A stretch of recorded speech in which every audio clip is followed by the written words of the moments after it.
बुढ़ापे में अकेलापन कितना कष्ट देता है। नीतू रसोई में नाश्ता बना रही थी। उमा हाथ में माला लिए भजन करने बैठी थी, पर उसका मन भजन में नहीं लग रहा था।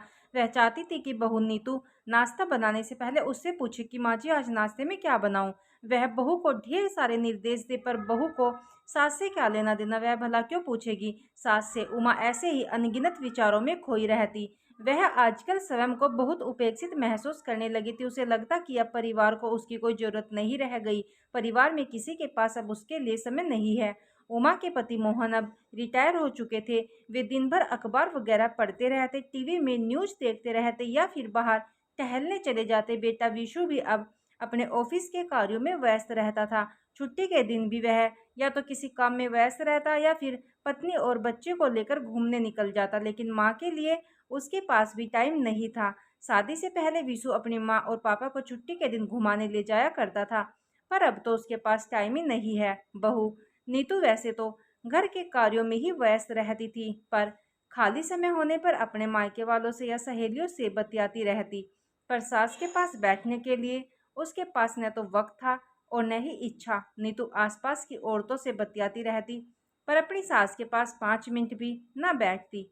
5 साल का पोता तनु भी अब अपनी कॉपी किताबों, खिलौनों और मोबाइल में गेम खेलने में ही व्यस्त रहता था। स्कूल से आते ही दोस्तों के साथ खेलने चला जाता, घर आते ही पढ़ाई और मोबाइल में व्यस्त रहता। वह भी दादी के पास कम ही आता। उमा अपने परिवार वालों को अपने आसपास देखना चाहती थी। कमरे में बैठे बैठे जब वह उबने लगती और बहू के कार्यों में हाथ बटाने की कोशिश करती, तो बहू बड़े प्यार से उन्हें समझाते हुए उनके कमरे तक ले जाती और उन्हें आराम करने की सलाह देती। असल में वह भी सास की टोका टोकी से बचकर शांति से अपना काम निपटाना ज्यादा पसंद करती थी।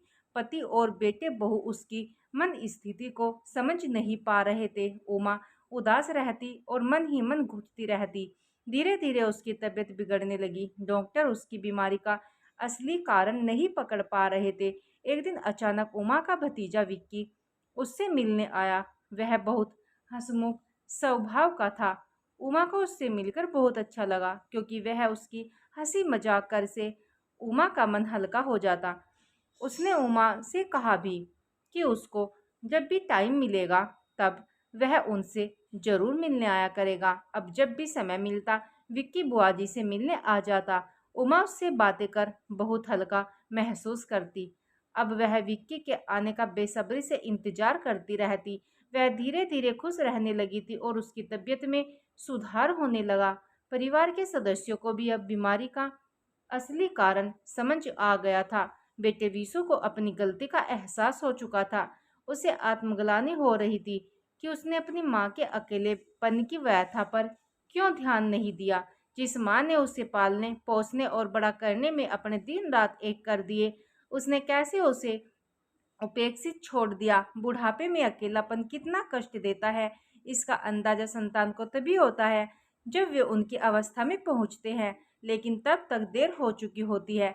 अब विशु जब भी घर पर होता माँ के कमरे में चला आता और अपनी पत्नी नीतू को भी थोड़ी देर वहीं बैठने को कहता। पोता तनु भी उमा के कमरे में ही खेलता रहता। बेटे बहू और पोते का साथ पाकर अब उमा को नया जीवन मिल गया था। वह धीरे धीरे पूरी तरह स्वस्थ हो गई। बहू अब उससे घर के कार्यों के बारे में सलाह लेने लगी। वह सासू माँ को हर बात बताती और उनसे हंसती बतियाती।